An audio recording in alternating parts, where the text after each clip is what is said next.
Hello, this is Barbara in Little Rock, and here's Connor. And I want to tell you a funny story that came to my mind today. Back in the day, back in the 70s, I worked, I had two small children, and I worked three jobs. I worked at Minuteman, which was a hamburger place, usually to close up or on weekends. Then I drove a school bus in the morning and in the afternoon at school, local school. And I also attempting to sell real estate. So I want to tell you today about my adventures as a school bus driver back in the 70s. I had a great big school bus that the gentleman hired me, and I went and got my CDL, I think commercial driver's license. And with that, I got paid $15 a load. So if I picked up the kids in the morning, took them to school, and then I picked up the seniors and brought them to school, that was $15. And in the afternoon, I'd pick up the first children that got out and took them home, come back and picked up the seniors and took them home. So I made 30. Oh, let me see. Was it 30? Shoot, I don't even remember. $15. I worked 15 hours a week.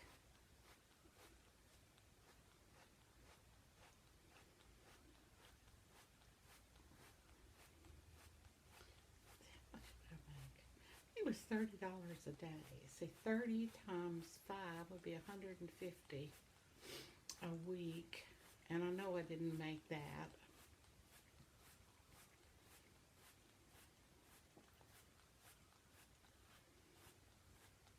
$3.50 an hour. 1, 2, be $15 a day. Okay, that's what I got paid. $15 a day for 2 loads a day. Okay, got that right finally. Okay, my bus, every time you hit a bump, the windows would fall down because they wouldn't stay latched up. It was an automatic, so at that time I was young, and and why I'm saying I was young, because I had to get up on my toes to shift from one gear to the next. And I had to drive with my foot on the pedal or on the brake, and get up and turn the wheel around the corners, because it wasn't power steering, especially the bus I had. So it was really an adventure to even drive the bus, but it was fun. It was fun. You get up in the morning, I packed my kids on the bus, and then we went off and picked up all the kids, the young kids, at the bus stop, stopping on every stop, and there they would be. You got used to who they were and what kind of children they were, and also their names, because you saw them every morning. Okay, wait a minute. This is not working out like I want. Let's see if this is better. What is it that's doing this? Okay, let's start all over again. Okay, I used to drive a school bus back in the 70s, and I picked up 2 loads a day. That's $15 a day. I also worked at Minuteman about 15 hours a week, doing cleaning up the hamburger place after it closed. And during the day, if I tried to sell real estate. So that was my 3 jobs to keep myself going, So My school bus was so old that when you hit a bump, the windows were all closed because it flopped when it went down the road. So if you hit a bump or any kind of, you know, rotation of the road, I mean, you know, the level of the road changed, the back of the bus would whip. And when it did, if it whipped too high and there weren't a lot of kids on it, all the windows would close. Just they'd come down. Because there was one of those, you put them like this and you put it up. I can't get out of that dot.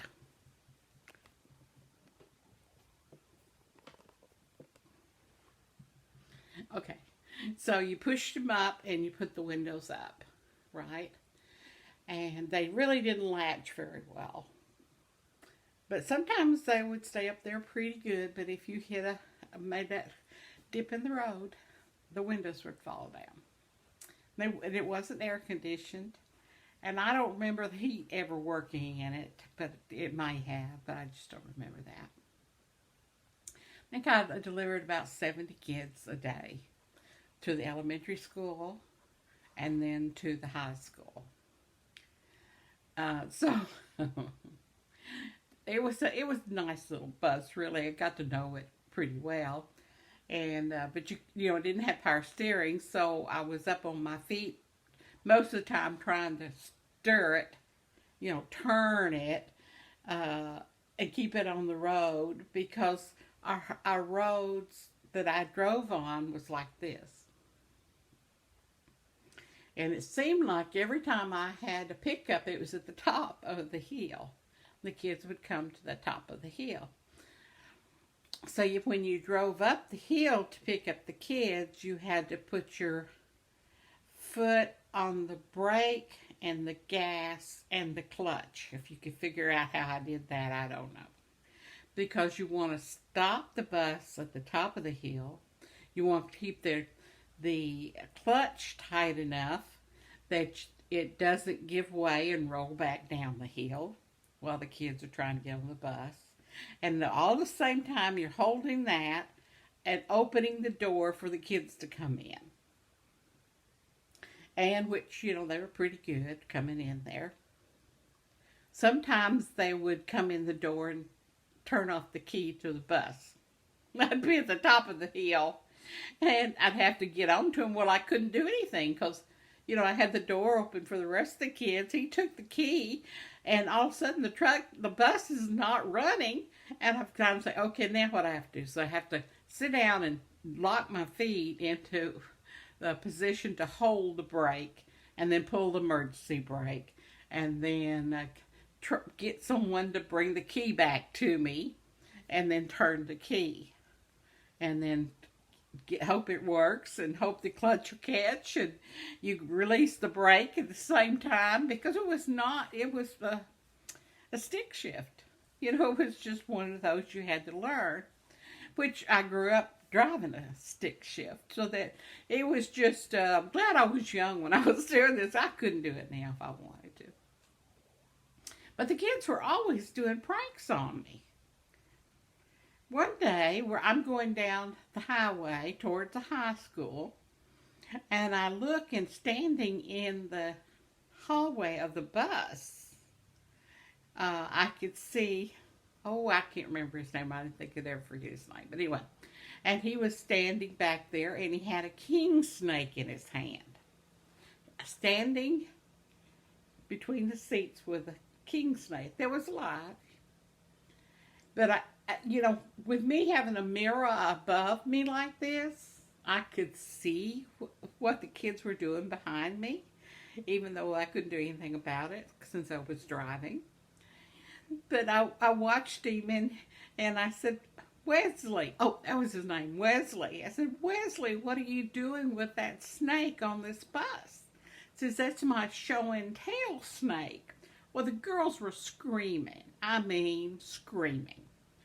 And I'm going down one, highway, and I can't pull over. There's no place to pull over.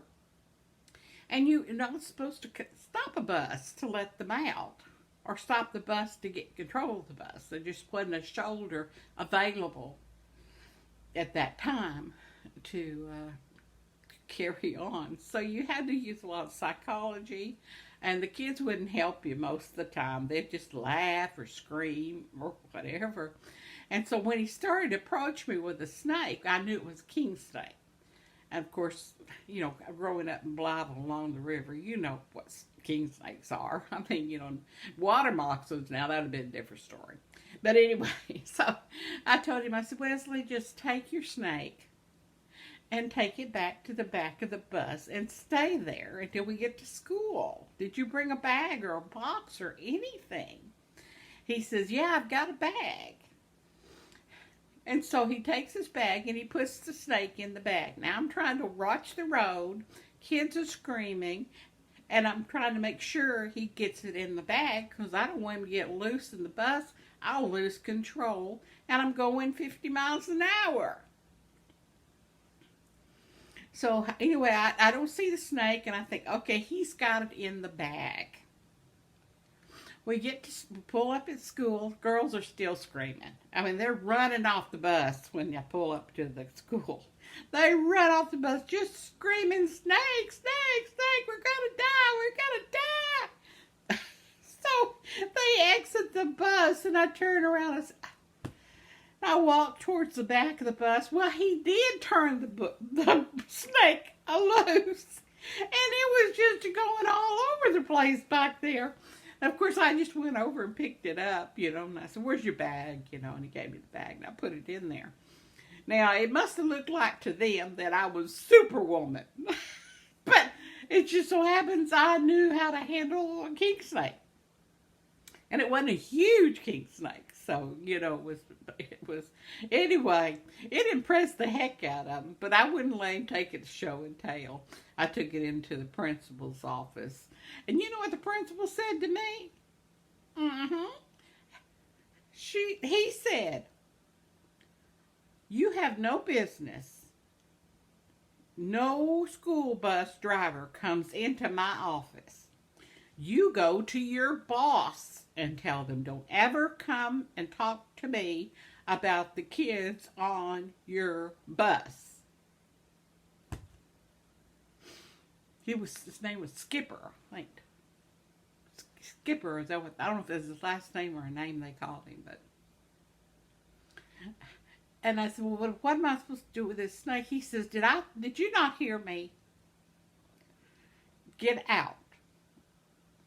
So I took the snake in the bag and walked outside. And so the rest of the buses were pulling in, you know, behind me to let their kids out. And I was supposed to be already moved. Well, they come out of their buses wanting to know, what are you doing? You're stopping the progress of all the bus drivers from unloading their kids. And I told them. And they said, well, I would just turn the snake loose. That's what several of them told me. And I said, well, you turn them loose. I don't want to be responsible for turning the snake on the campus.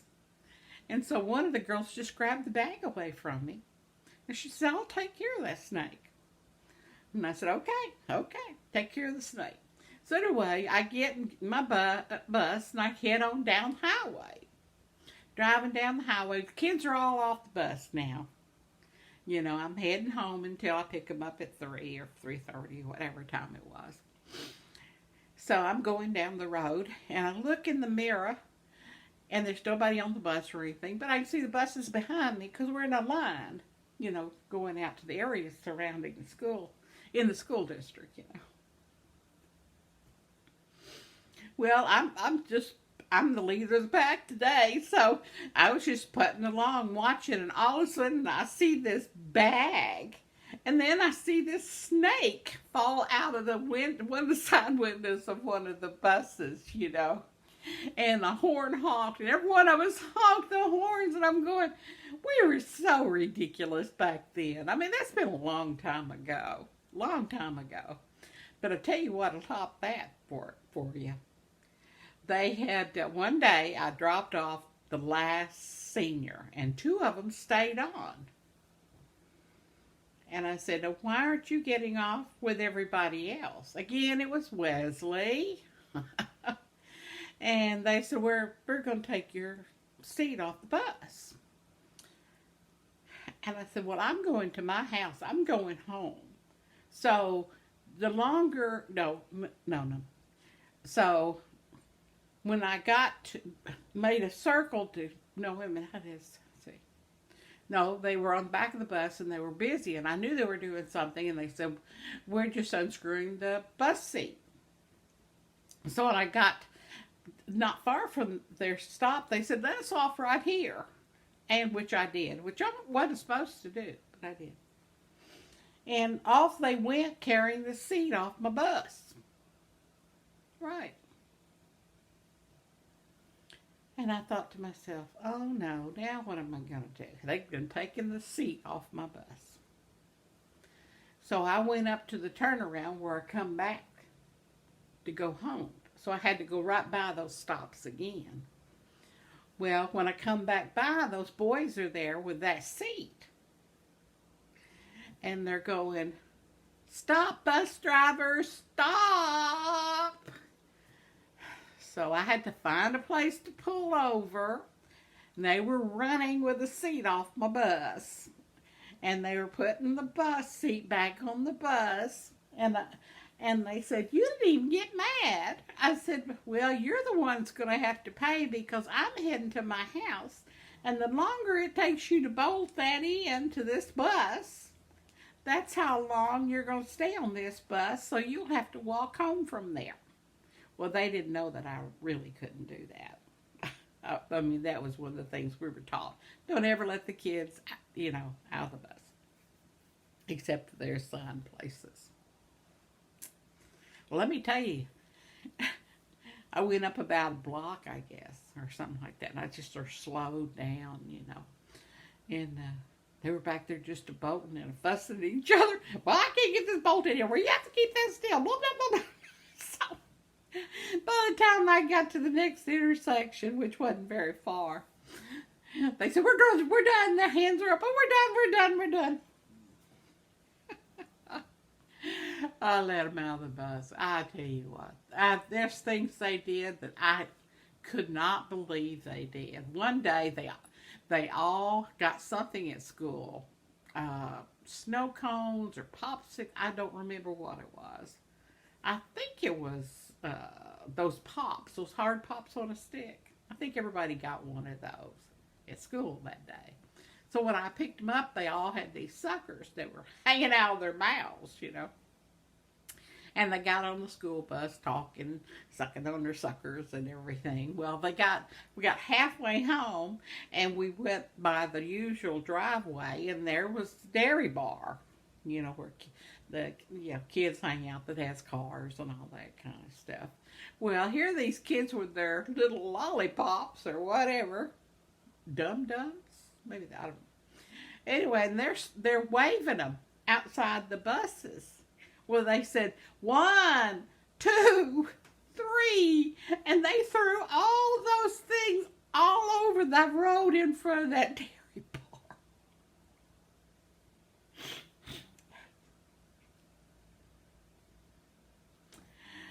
Again, I ignored them. I figured by the time the traffic comes on this highway enough, by the next day, there wasn't going to be any of that candy out there on the road.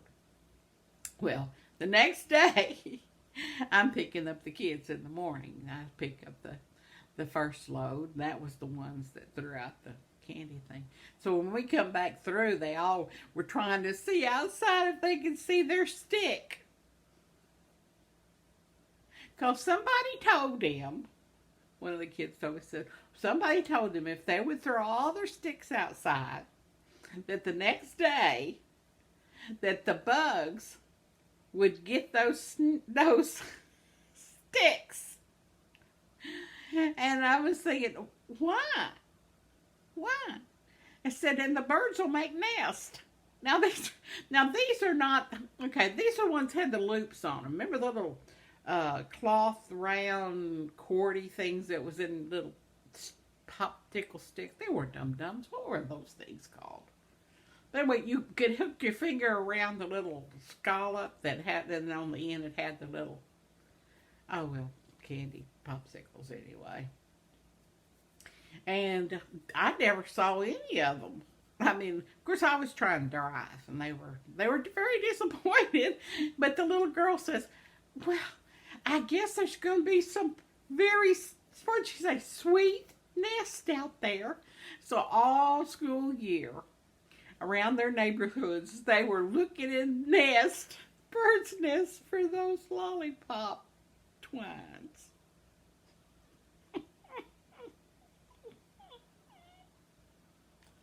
Oh, they were funny. They were so funny. They did funny things. And there's some things you can do with kids on bus, some things you can't. And so I did that 1 year. One total year. I said, if I started, I've got to finish it. Anyway, I had to make I had to pay some bills. But what was so funny is the fact that years later, I was working somewhere, I don't know, and one of the girls came up to me that was on that bus and said, "Are you Bobby Skiles?" I said, "Yes, I am." She says, "You drove my school bus." And I said, "Oh, that's right." I can't remember what her name was. Alice? I don't know. Can't remember her name. But Dorlin, quiet little girl that rode a school bus, And she's all grown up. Gosh, I guess she was in her 20s by then. I don't know. Well, she was working, And she was telling me that Wesley died. And evidently he was driving, he was drunk, and he was in his car, turned upside down in a ditch. By the time they found him, he was dead.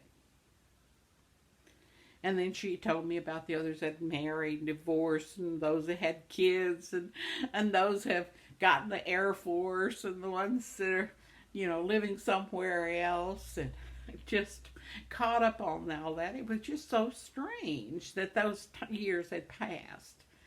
But they were a bunch of kids that I'll never forget. Now, I may have forget their names, but they were adorable kids. They really were. Even the seniors, when they got their cars and stuff, the ones that, their parents had got them cars, the last day of school, they followed me in the school bus, like a parade or something, down 107 down Jacksonville Road. I'll never forget that. Tooting their horns because they graduated. And I was proud of it, too. I was thinking, oh my gosh, some of them are doctors, lawyers, and Indian chiefs. Anyway, that's my story for today. I'll just never forget that. Where you going with that bus? What are you going to do? Where you go with my school bus seat? We're going to go off the bus. Miss Bus Driver. They never call me by name. Miss Bus Driver. Anyway, that's my story for today.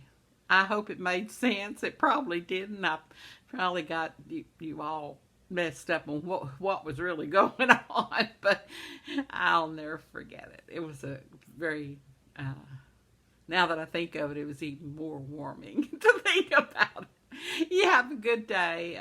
Remember, God has you in his hands, and cherish the minutes, the days, and the years of your life, and pray for Mother Earth. Okay? Bye.